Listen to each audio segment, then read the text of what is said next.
Blunder Big Data Luhut ditelanjangi oleh pengamat dan lembaga survei.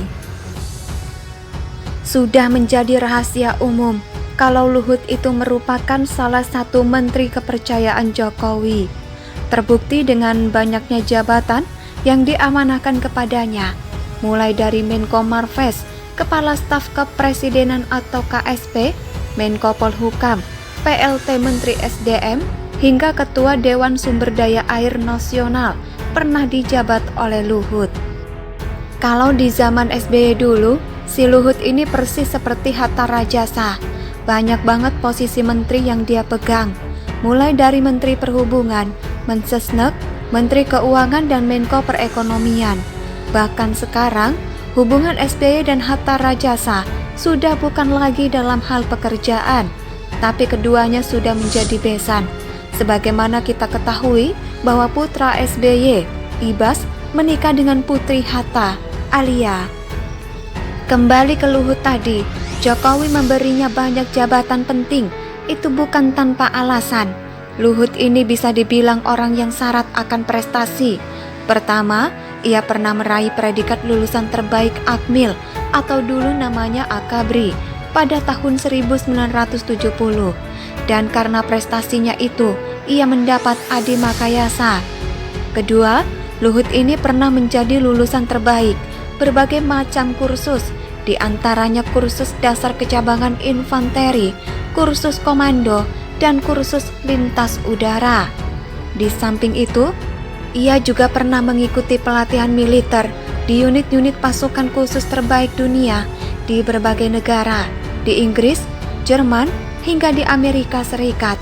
Dan jangan salah-salah, Opung Luhut ini merupakan komandan pertama sekaligus pendiri Gultor Kopassus yang tercatat sebagai salah satu pasukan khusus penanggulangan teroris terbaik dunia. Jadi, kalau melihat rekam jejaknya itu, Rizal Ramli tidak ada apa-apanya dibandingkan dengan Lord Luhut. Kecuali kalau soal ngebacot di Twitter, Rizal tiada tandingnya. Nah, mungkin karena terlalu dipercaya ini juga membuat Luhut jadi jumawa serta ingin mempertahankan masa jabatan yang diamanahkan kepadanya itu. Tidak ada angin, tidak ada hujan, tiba-tiba dia menyuarakan wacana penundaan pemilu 2024. Luhut pun sesumbar berdasarkan big data yang dia punya. Ada 110 juta warganet Indonesia yang ingin pemilu 2024 ditunda.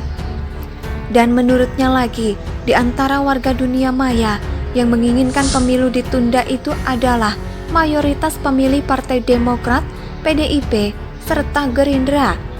Terlepas dari big data tersebut, benar atau tidaknya, tapi kurang etis juga Luhut mengumbar wacana penundaan pemilu itu, karena orang yang ada di sekitar Jokowi, parpol pengusungnya PDIP, bahkan Presiden Jokowi sendiri sudah mengatakan menolak penundaan pemilu dengan alasan inkonstitusional atau melanggar konstitusi.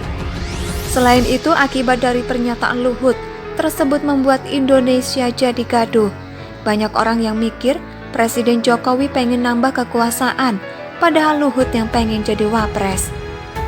Lihat saja tanggal 11 April kemarin, ada sekelompok mahasiswa BEM SI menggelar demo menolak penundaan pemilu di depan gedung DPR, hingga terjadi penganiayaan terhadap pegiat medsos Ade Armando. Itu tidak lepas dari isu perpanjangan masa jabatan presiden yang dihembuskan oleh Luhut dan kawan-kawan. Terakhir, big data ala Luhut itu jadi blunder untuk dirinya sendiri.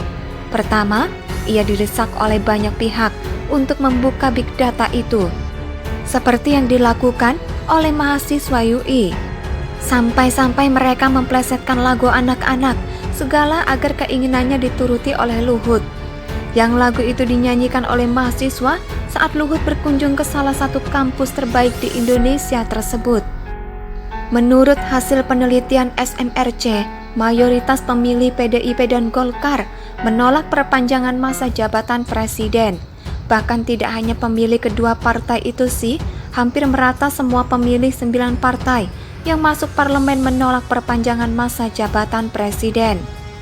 Berikut persentase pemilih parpol yang menolak pemilu 2024 ditunda tersebut.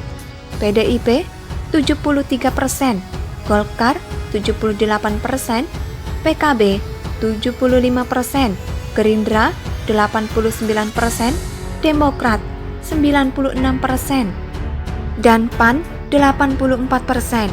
Gede banget angkanya. Yang ini sebenarnya sudah cukup untuk membantah klaim Luhut soal big datanya itu. Memang sih kalau Jokowi lanjut jadi presiden lagi, Luhut bisa jadi wapres atau minimal jadi menteri lagi.